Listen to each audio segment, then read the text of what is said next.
Hey, you! You're listening to the podcast network of Gamefully Unemployed because you're an untouchable success. To support us and gain access to great exclusive shows like our brand new Supernatural watch-along Himboos, head over to patreon.com/gamefullyunemployed. You'll also get your lucky little mitts on hundreds of episodes of our other exclusive shows like Tom and Jeff Watch Batman, Star Trek The Next Futurama, Spiel Boys, and the complete series of Fox Mulder is a Maniac. We do movie nights, game streaming, regular mini-series and surprise shows, and you can even commission your own podcast about anything you want, within reason. You have nothing to lose and everything to gain by heading to patreon.com/gamefullyunemployed. That's patreon.com/GAMEFULLY unemployed. Probably don't need help with that word.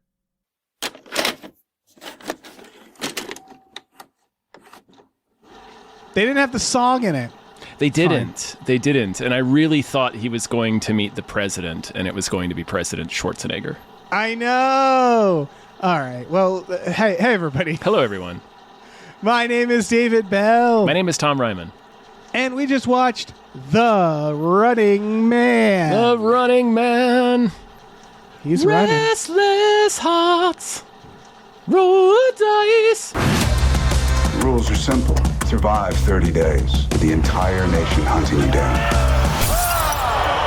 And get your family out of Slumside for good. Maybe in the It's end fine. credits. I didn't stay for all the credits. It's not an end. It's not a post credits. And I'm at this point now where even movies I like, I'm like, Oh, I don't stay. I don't stay. I'm like, I'm just listen, going to go. If there's an extra scene, I'll find out about it on the internet. I don't care. And because they don't Right. matter. they don't matter. And I sort of like, I want to discourage it. And Yeah. I'm like, I don't mind one every now and then, but yeah. Well, if you're doing it for like a fun thing, like they used to do it to sort of like reward people for sitting through the credits. They'd put a fun little sting at the end. But it wasn't like a tease for Thanos. It would just be like a button on a joke in the movie or something. Right. Like at the end of Cars, you see the two, Richard Kind and, oh my gosh, from Planes, Trains, and Automobiles. Edie McClure. John Candy. Yes. Steve Martin. No, they're still lost in the desert looking for directions. Or like in the end of Pirates 2, the dog is now the ruler of that kingdom or whatever that they Right. left him on. Like they just, I don't mind stuff like that. I just got sick of Thanos. And Okay, that's... anyway.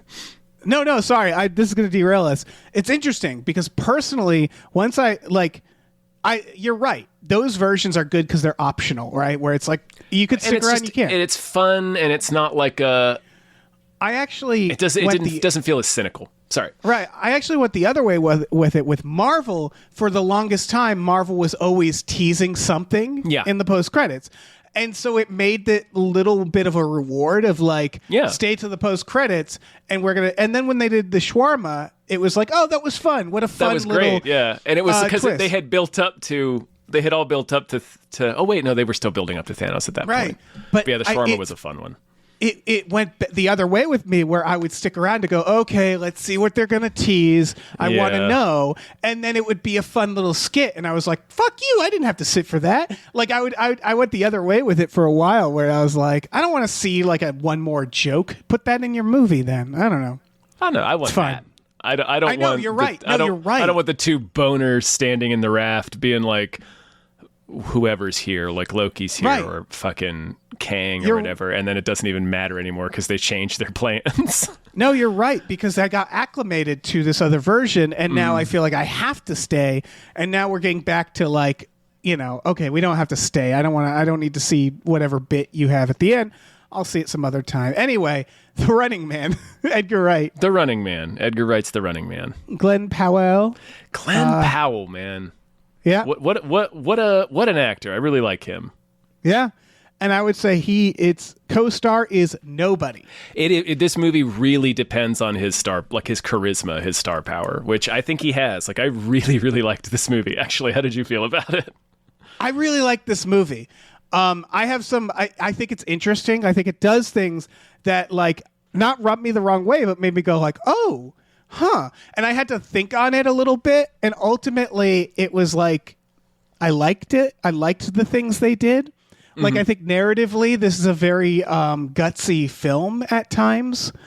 But it also made me just feel like I was watching a movie.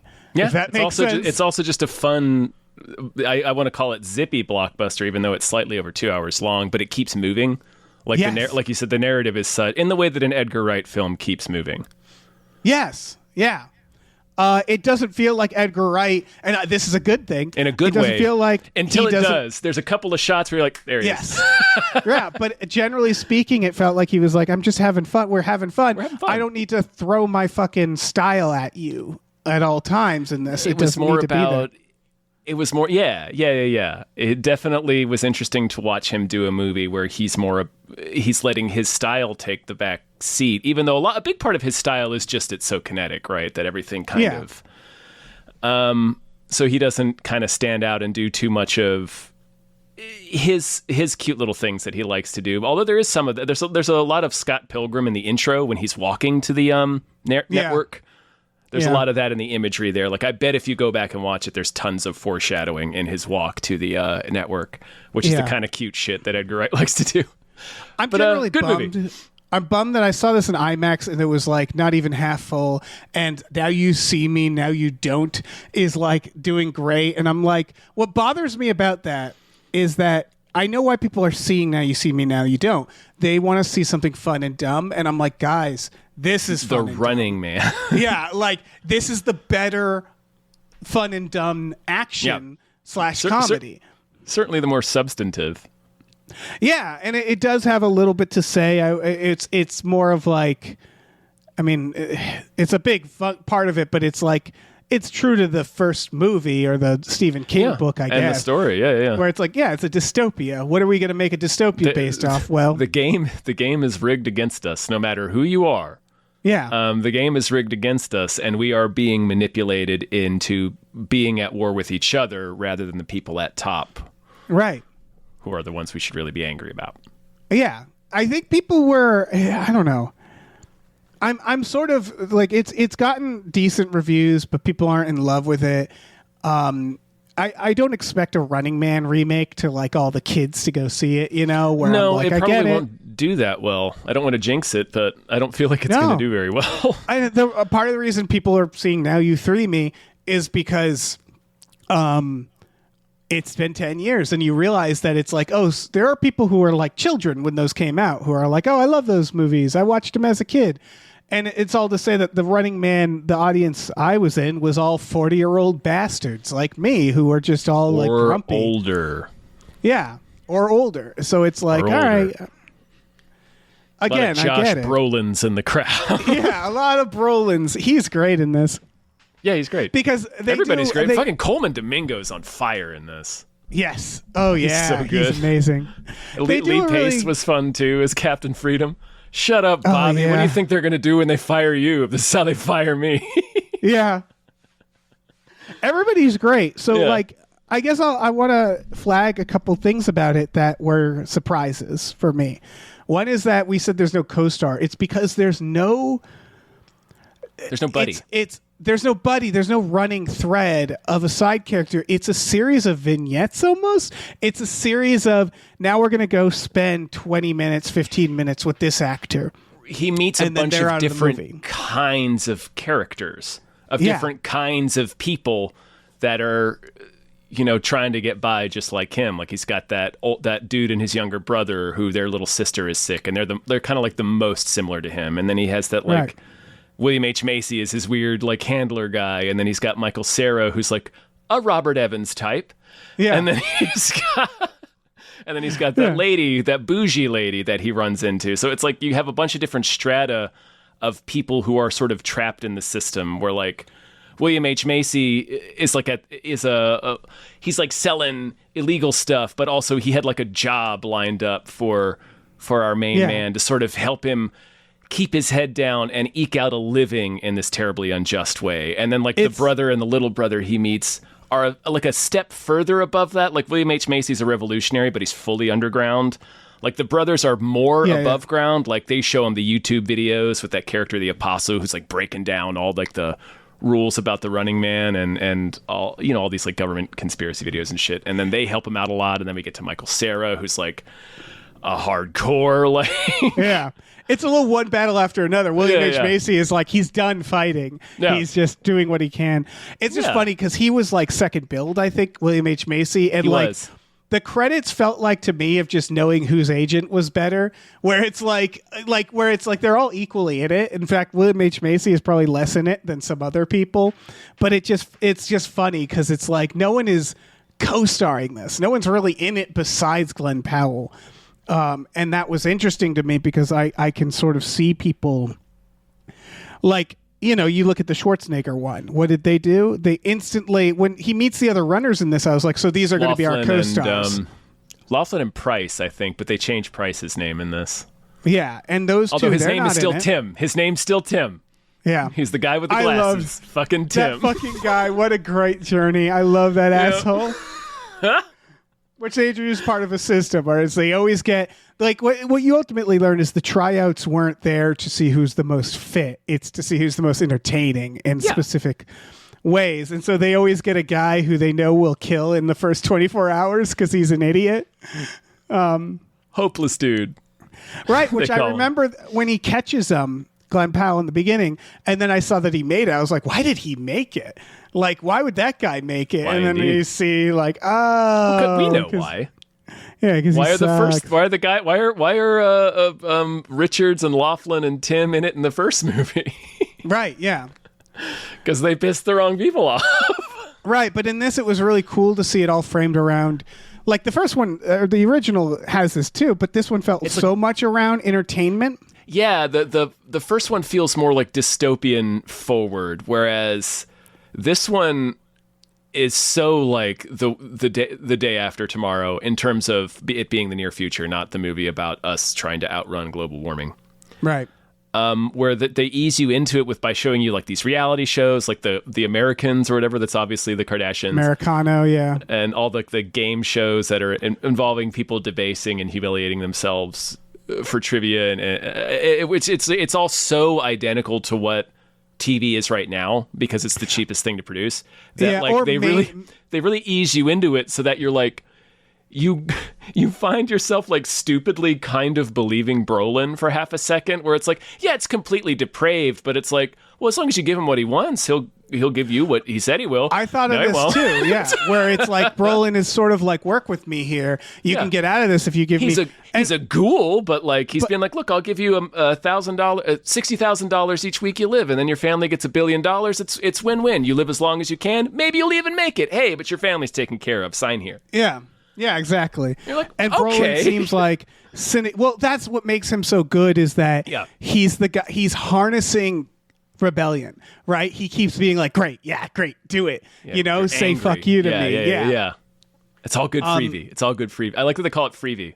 Freebie, yeah. Because that's a good day after tomorrow thing, right? Where it's like, we don't really call it TV anymore, but like, exactly. it's going to be whatever's free to stream. That's one of the things I was going to say is that they go with like network TV, and the reality obviously is like Mr. Beast is not on network TV. No. Like this is about. But also about the a reality is separation. Mr. Beast makes most of his money through his product endorsements. Right. Like But it's his about candy bars and shit. It's clearly like the network TV symbolizes that line. Yes. That's all. It's like mainstream versus like non monopoly, non-corporate, non-huge. Yeah, I was just pointing out that it's a lot less cash in pocket than people might think, which is sort of tandem with the illusion that the Running Man is presented. Like, I think Mr. Beast even made a video to that effect where he's like, look, this is kind of what the reality of this business is. Anyway. Yeah. It so like one of the narrative surprises actually comes from this, which is that the third act feels anticlimactic. Yes, and the it's ending for a few specifically reasons. I don't like. Well, I want to talk about that because I warmed up to it. But like even before that, when he kidnaps the lady and he starts like just getting allowed through and stuff, where those are the moments where you think you're going to get a big action scene, but he starts working with Josh Brolin. Basically, he he figures out the game. He How goes, to game it, yeah. Yeah, he goes, oh, okay. And it's sort of about that for a while, is him sort of hijacking the attention, saying like, they love me, so the network loves me, and he starts playing it like the network, and the network just basically goes like, okay, now you're hunting Lee Pace. Now you're Yeah. like he briefly, and so that's very unusual to do for a third act. Is like it almost like subverts action where it's like stop everything. Now I'm just gonna be like driving my car through this blockade, getting on this thing, doing like it like weirdly slows down in Maine. We're in Maine. Yeah, and I thought that Derry, was actually. interesting. That's where I know. Michael Cera is in Derry because it's a Stephen King book. People are making fun of. There's a an IGN article I think going around saying why Pennywise isn't in The Running Man, and I think if you haven't seen it, you might not know there's a Derry reference. So everybody like I think Paul F. Tompkins tweeted like why Hannibal Lecter isn't in like I forget what movie he used, but it's just like it sounds so arbitrary, but that's why they're running that article because it's like we go to Derry. Even if so, they go to Derry. It's like, why would Pennywise be in this? Why would he what get are you anywhere doing? near The Running Man? Yeah, Pennywise sort of depends on less people knowing about it. yeah. Like the more people know about it's like spider ass from the Star. Like remember what happens to Pennywise is 6 people get sick of his shit and beat him to death. Beat the crap out of him. Yeah, I've said this before. I think I wrote this in a Cracked article. The part where the kid goes, "This is battery acid," and sprays him, and it's the idea is he believes it's He battery believes acid. it, so it works. Yeah, You know what else I believe just that would one work? time though. Right. Yeah. But you know what else I believe would work?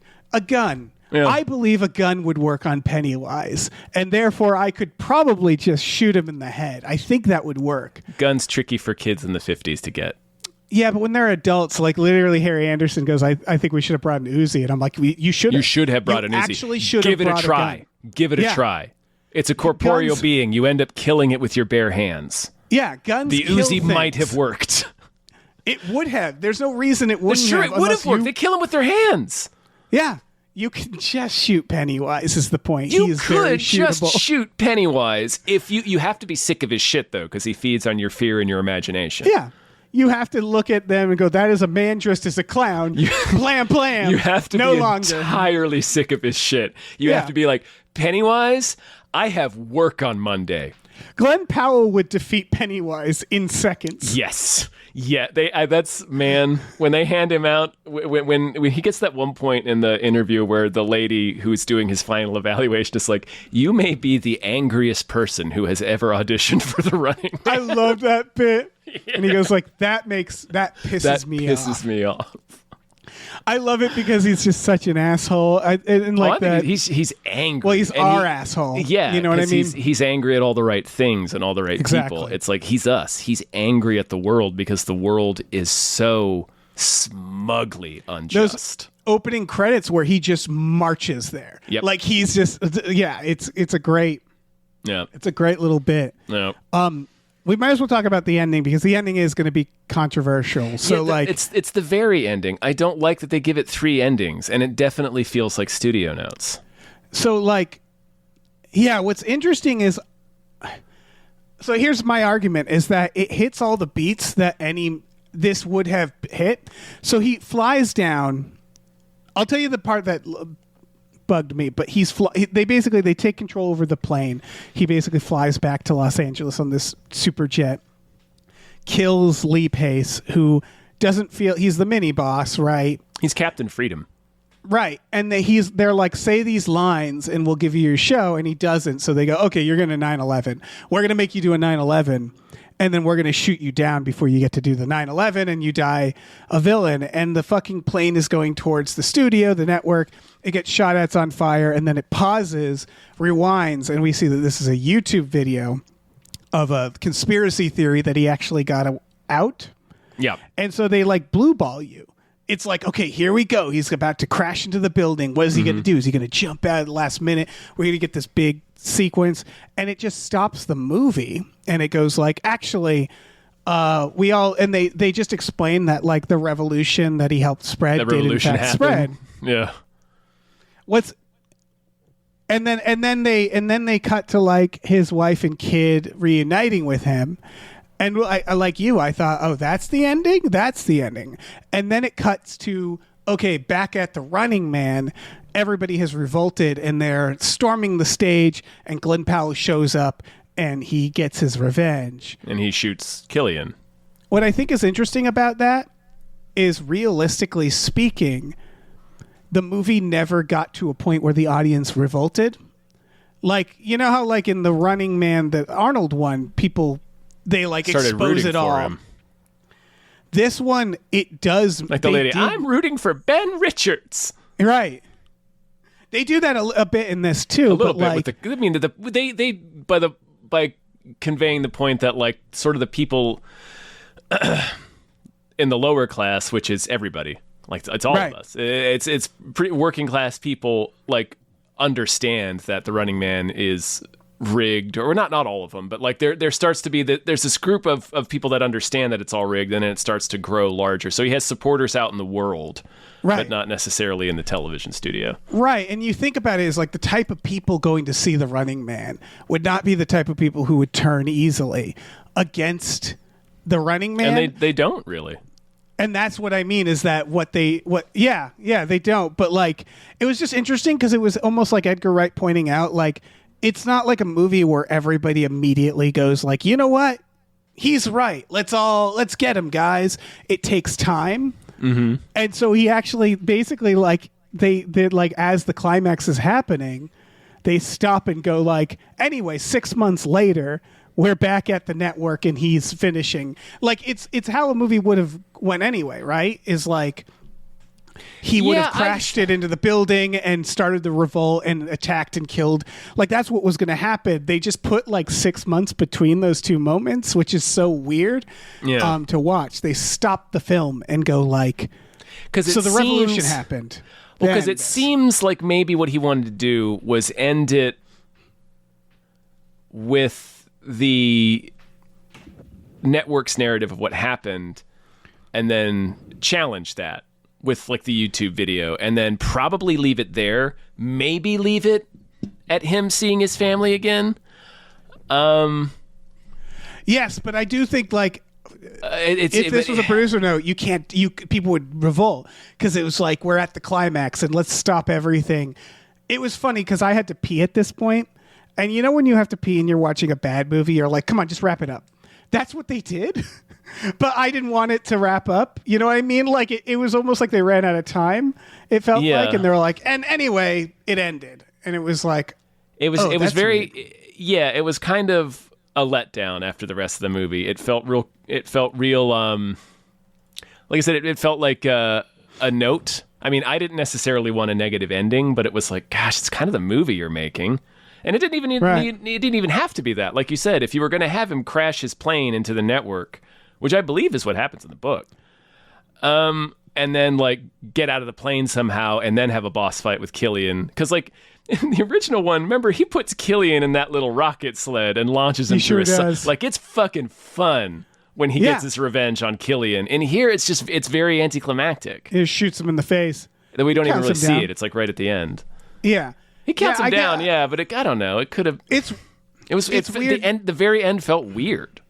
Right. It felt like something happened. Yeah. Like again, it felt like they ran out of money and they're like, well, we need this to wrap up. And like, I don't think the answer would have been to just like cut to that YouTube and then cut to him and her seeing each other at the grocery store. That would feel anticlimactic, even though it's like, oh, they're great, they're back together. Depends on the movie what you were trying to say with the end of the movie too. That's true. That's the thing. It's like, it's not really a meta movie on action or violence. And that's why I'm like, the movie has been very fun so far. Just give us the fun at the end. But the thing is that I had plenty, like when I came out, I had that moment and then I thought, well, fuck me. They gave me so much. Like they gave me so many great action sequences. I don't need a final one. They already gave me a bunch. They gave me a bunch of fun stuff, a really good time. It's just that it felt like it was about to peak and then it ends. You're like, that's weird. The thing that I didn't... it's the very end, I think. It's really my only real gripe is when he personally shows up and shoots Killian. It just felt weird to me. It was That's interesting. Where he's already escaped to Hawaii or wherever his family is to reunite with his family. And that's what he wanted. And Michael, they have that whole thing about like, I just want to get to my family. And he's like, well... It's you against the world either way, so why not be both the guy that starts the revolution and the guy that gets home to his family? And he's already done both. Even when they cut back to him saying, I'm going to, one day, Killian, I'm going to fuck you up. I don't know how, but I'm going to fuck you up. He doesn't say, I'm going to kill you. He says, I'm going to fuck you up. And he has. Like, you could have just you could have just shown the riot at the studio. I didn't need to see Killian get shot by, certainly not directly by Glenn Powell at that point. No, I think you're right that it might have been originally seen as like we cut to the YouTube, we see the revolution. In the revolution, they could show that Killian was killed. Or even just the riot, if you want to show that, like, the Running Man, people are just not down with that show anymore. Or you do like Killian, this is dark, died of a self-inflicted gunshot. Yeah, like they just show that his life just, it all crumbled in this anticlimactic way. And with a video that we know is fake. Like, it just like something about it was something that they tipped earlier that, like, well, he wouldn't have said that. Yeah, and then you do a little bit of like, but what of Glenn Powell, and like then you can show the ending of him reuniting with her, or something like that. Yeah, you could. Yeah, I would have. I personally would have been more satisfied with like that ending. It was the fact I can that see this being a studio note. He got everything he wanted. Like, he got all of his victories, but then they added this postscript where he puts himself back into huge danger to shoot Killian, and it's like, well. Yeah, you're right, because the one thing this movie doesn't do, and I'm glad it doesn't, is it doesn't do the I won't kill you, I'm being better than you. Not really. Like, every now and he does it a lot. He doesn't kill anyone he doesn't absolutely have to. Glenn Powell himself. But like, he doesn't like refuse to kill Lee Pace or all the other, want him. At that point, they've it's the third act. It's the dark moment where he thinks they killed his family. Yeah, we know he's the angriest man alive. They've shown him a video of these people executing his family. And even though we know, and he knows, that they manipulate footage all the time to get people to do what they want, you couldn't sit there and watch that and be in the same room as the people. Like, and we see it happen earlier, too, when he's with the brother and his younger brother. And their mom sees that faked footage of him on the news, and it's like, nope, she immediately turns against him, even though he's like, they faked that. I didn't say that.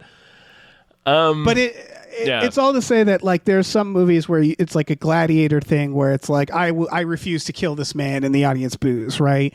They don't really do that in this. And that was all to say that him shooting Killian at the end does track in his character, which is like, oh yeah, he'd go blow that guy's brains out. But he, like you said, he's already won. It's more effective a little bit. If he just goes a little bit. Him coming back from safety, like traveling how many thousands of miles he did just to shoot Killian, seems a bit off for this character specifically. But like him killing the hunters on the plane, I get, because. They showed him that video. Plus, the guys aren't like disarmed. They're trying to kill him and not trying to kill him.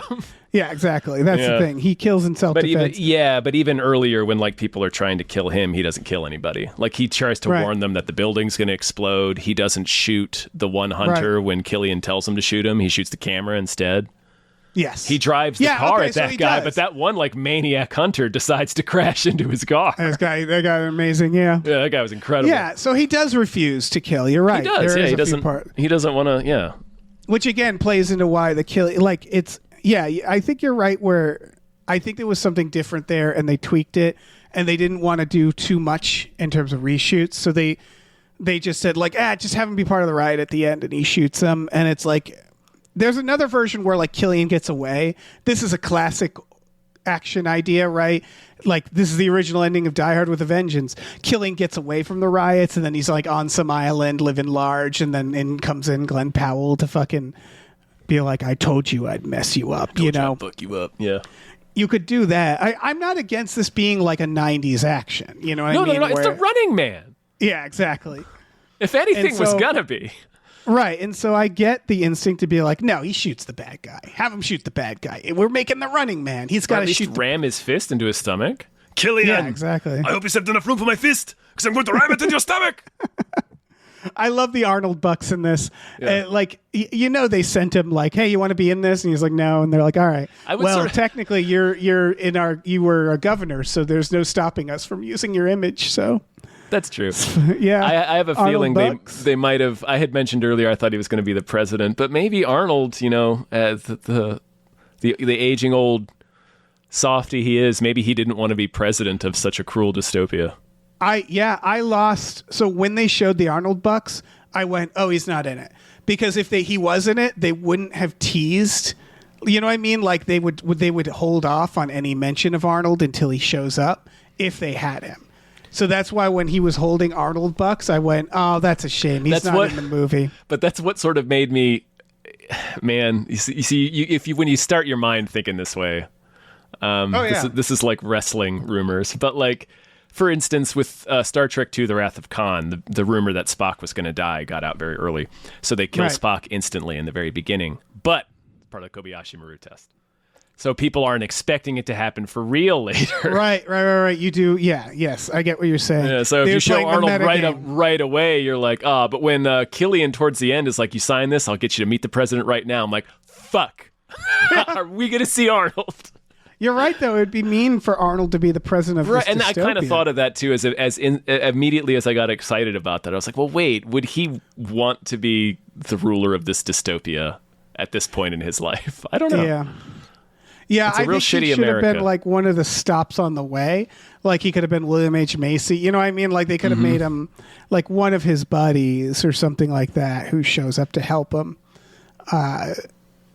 But it's fine. I mean, I didn't need it. I didn't need Arnold in this. I don't need references really to the first one because it's similar, but it's clear that they do. It's more like the book. It's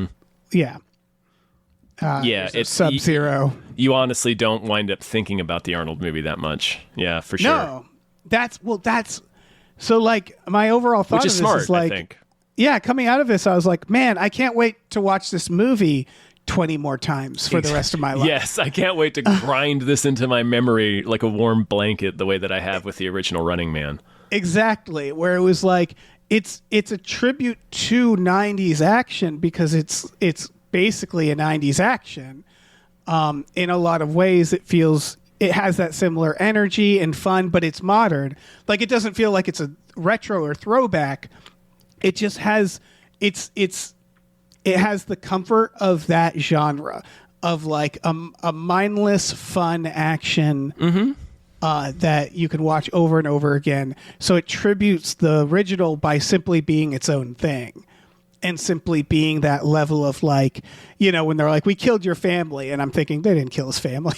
But you don't know. And Brolin has a great line when they're right about to go live. He's just like, Killian, will you tell me if they're alive or not? He's like, who? Yeah. My family. What does it matter? If I told you they're alive, would you even believe me? We're on in 5. Yeah. So it's an excellent point. At that point, he's like... But yeah, like I really didn't know. I was like, man, I didn't think, but because it's like, man, that'd be a mean movie. But like exactly, like I always watched this thinking so like layered, and they'd been pretty mean already to that point. Not that mean, but pretty mean. But I just assumed I was like, we're watching a 90s action movie. So I was like, what happens in 90s action? What happens in The Running Man? All of his friends die, or at least most of his friends are going to die. And he's going to get the bad guy, and he's going to overthrow it all. And that's what I expected. And with so hearts. watching it, the only thing they didn't have the bougie girl defeat Dynamo. No, they didn't. But like he does abduct her and attempt to use her as a hostage to get on an airplane, much like the original. Yes.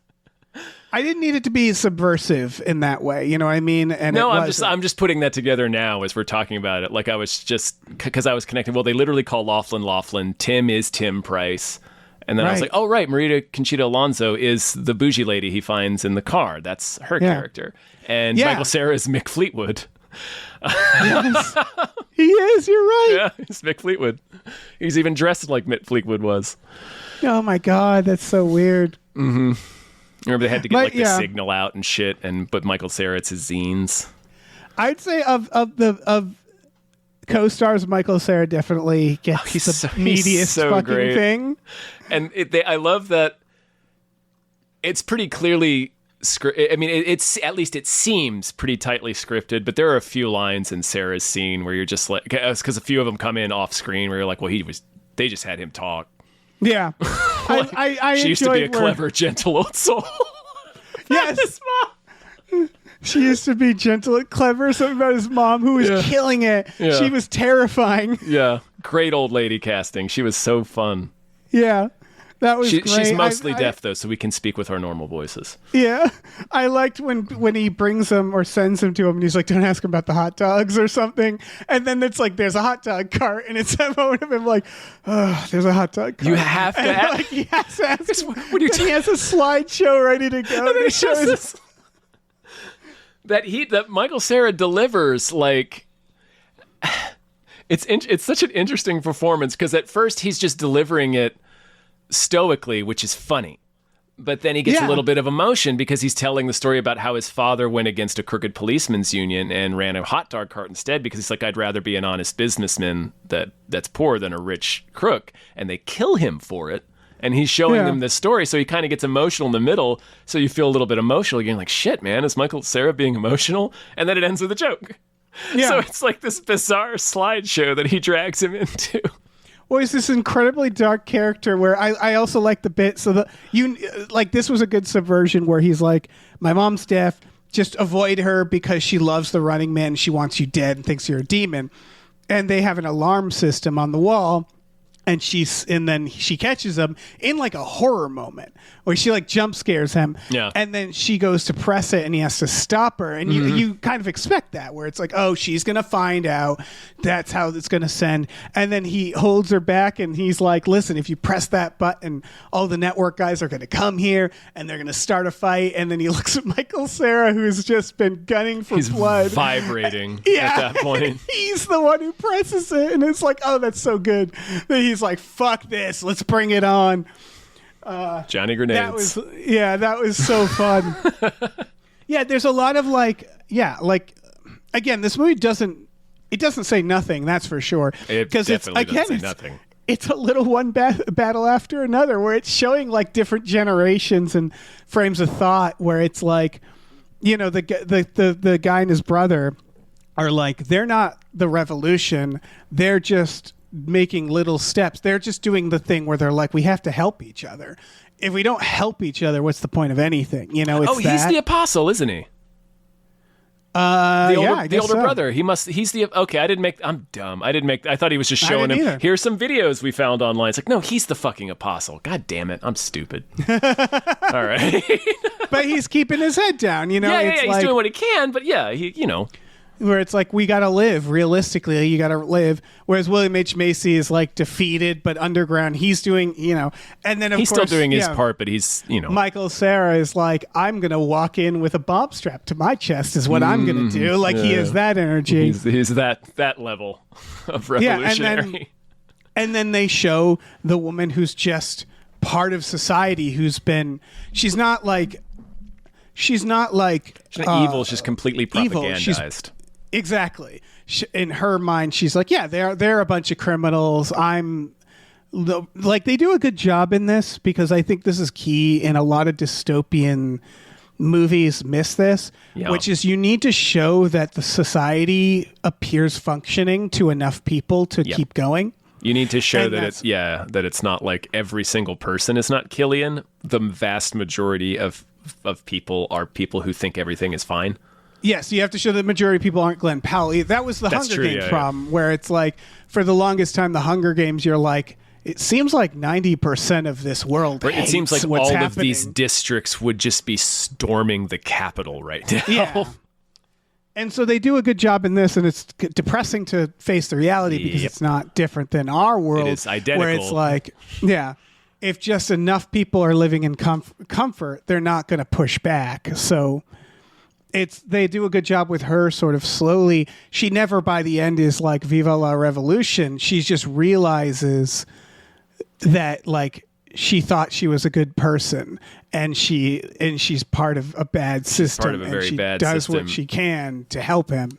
He hits her with a pretty profound. I could see some critics arguing that maybe she flips too quickly. They do, and I give Edgar Wright a lot of shit about his women characters, but this character was pretty good, and I don't think it happens too quickly. And I think part of it is, he shows her the photograph of his family, which contradicts everything she's been shown and told about him so much that it's like an instant, like, short out. Yeah. So it's like, what the fuck is that? And then it's when he hits her with the line, how much did that scarf around your neck cost? That's a human life hanging around your neck. That's a human life. And like when you hear something like that, at least for me, like the metal in your devices, or like the fact that if you're wearing, it's when you look at what the true cost of living is for people, where it's like $40 can save a human life, can keep a baby alive for another day or two, and you're wearing it around your neck. So I actually that'd be hard. It's hard to forget. It's hard to forget. I think the opposite, actually. I think we get bombarded with that, whereas I think the more effective thing, like, you know, Dick Cheney didn't like gay people until he knew one, right? Where it's like the humanizing the other, I think is very effective. And so like they do both basically for this. I'm saying the one thing is sort of shattering the delusion that keeps you at a distance from all the bad things in the world. Yes. Where it's like you are not separate from all these bad things. You are Yeah. Anyway. And I think that's what I mean is I don't think her turn wasn't too fast, because I think everybody wants to be good. It's like she says, I need to prove I'm a good person. And he's like, I don't care. And she's like, I'm not proving it to you. Well, he says, what do you care what I think? Yeah. And she's like, it's not about what you think. And that is like, that's the thing is like, if a guy dressed in sweatpants and no shirt came running in and said, I'm from the future, and he had like a gun and he was like, you got to help me, my first response would be not to help that gentleman. Yes. But like it's, you know, like that's how it goes, right? Is that once you realize, okay, this isn't a person who's sick, or if it's someone who's like, the cops are after me, and then you realize, oh, the cops are actually after this person. That's what's happening to her ultimately, which is that she's not a bad person. She just doesn't believe him until she does. And a lot of her illusions about the world. Yeah, and the fact that she's part of it, where they're like, look, they're already faking the footage of you. Mm-hmm. That's when she's like, fuck. Yeah, shit, yeah. It's interesting because that scene, and he says, welcome to the Running Man. Anybody else, their instinct would be to have that in the first act and have her be the person who goes along with him the whole film. That's what's so fascinating about the structure of this film, is that it's all out of whack structurally in terms of what you typically think would happen. It has to be. He can't have anybody running with him. I know. It's cool because it's like, that's what the original Running Man did, right? You'd have him be single. Less. You'd have them kill his family in the first act. He goes, welcome to the Running Man. And then, of course, you get a romance out of those two. And I love that they resisted all those things while still having them like, it's like you took a movie and you scrambled it. Like, and it's kind of cool that way, where it didn't feel structurally conventional, but it still goes down smooth. It's not jarring, or it doesn't like break because of that. Because most of the movie is like, and then I go here and they find me, and then I go here and they find me, and then I go here and they find me. And his arc isn't really, he's angry at the beginning, he's angry at the ending. He doesn't have to learn anything. It's the people around him. It's society that has to learn. It's just very... It's unconventional. The movie, I think, is sneakily unconventional. Yeah, you're right, because he gets in trouble for helping people out. Right, he's a good guy at the beginning. Yeah, he's a hero, and so, and none of this is bad. It's just interesting. It's almost like kind of meta movie stuff where it's like, we don't need these certain things anymore. Mm-hmm. But it's the sort of thing you get told not to do in film school. And that's what's interesting about it. He does have challenges, though. He's got that thing with his wife where he told her he wasn't going to do the Running Man. He had gamed all the other things, but then he does the Running Man. He gets lured in by the money, and then he learns from William H. Macy, oh, you shouldn't have done that. I was about to get you this job. But you would think, for example, his wife, you would think the ending would be his wife's in danger. He has to save her, right? That's what you do. We kidnapped your wife. We didn't actually kill your family, but we will. And then he has to go save them. And you have him like make up with his wife, but they resist all of the action tropes you would think is going to happen along the way. and you just sort of, again, it's like a series of sketches. Like his wife ultimately is like a kind of a motivator, but she's just kind of there in the beginning and there in the end. Yeah, they're just in the beginning and the end, which Yeah. makes sense. We wouldn't see them after the beginning. Oh yeah. And also, It's it's a big question mark for most of the film. It's like, are they really safe? Right. And the fact that it's like this actually does make it so that like I knew I had confidence in the broad strokes, but scene to scene I was like, I don't know where he's gonna fucking go. When they say Maine, I was like, oh right, of course Maine, of course. But then once they were in Maine, I was like, is the film gonna end in Maine? That doesn't seem right. Sure doesn't. Yeah, and then I remembered the trailer. I'm like, we haven't gotten to the plane, have we? There's a plane in the trailer. So it's very all over the place and like bombastic in a way that I think is good. Yeah, and also the this just occurred to me. No, that is really good. It becomes hard to predict in that way, and you don't know like what necessarily what vignette he's going to land in next, or what kind of kooky character it's going to be, or how it's going to escalate. And they keep revealing like different ways that they've been tracking him. I was so surprised they never revealed that they're just tracking his wristband. I was surprised. Well, I think the reveal is that they kind of are, because he Sort says of. like, He said they have these DNA scanners, and we see them later. Yeah, it is interesting that like they have. It's weird because he asks them like, "Why don't you fake it all?" And this movie is like, "Well, AI isn't good." And I was like, "Thank you," but It's also a line from the original. yeah, but and that general feeling of like it's kind of what makes Josh Brolin so fun is that he does seem to have rules. Like it's sort of like, well, he does want it to be entertaining, so he's like, well, we can't just track him. Like we cheat, don't get me wrong. We sort of know where he is at all time. What you learn, and I thought this was really smart, and I don't remember this too much in the Arnold one, is that they kind of never lose him. They're just doing what's most entertaining. And that's why the ending is him going, oh, they're never going to not find me, so I better just do the narrative they want. Yeah. As opposed to there's a Star Trek episode called The Royale that's kind of famous for how silly it is, where the crew of the Enterprise beam down to a gas planet that has a single door in it, and they go in and there's a casino called the Royale. Yep. And what they learn is that they have designed this to based off a shitty book these aliens did, ancient aliens, basically, and the only way for them to escape is to play out the plot of the book, they realize. And that's kind of what this is like he realizes that they're never not aware of him. So he's like, oh, I just need to be the guy they want me to be until I get into the right place. Yeah. Which is that's a really cool idea with all of this, which is like, you have to sort of, be part of the system in order to disrupt it. Yeah, no, that's definitely true. I'm just realizing I wanted to call it out. It's not really here nor there, but the airplane fight is basically it's an homage to the Captain Freedom fight in the spiked arena at the end. You remember when they fake his fight with Captain Freedom, and right. he ends up impaling Ben Richards on the wall, which is what happens to Lee Pace. He's hanging there on the wall.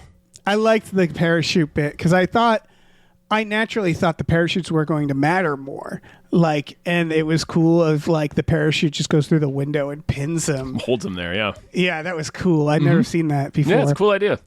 Yeah. Yeah, I think overall the action, they do a lot of like, oh, he's in a towel and then he has to get in his room and then he gets naked and he's hanging.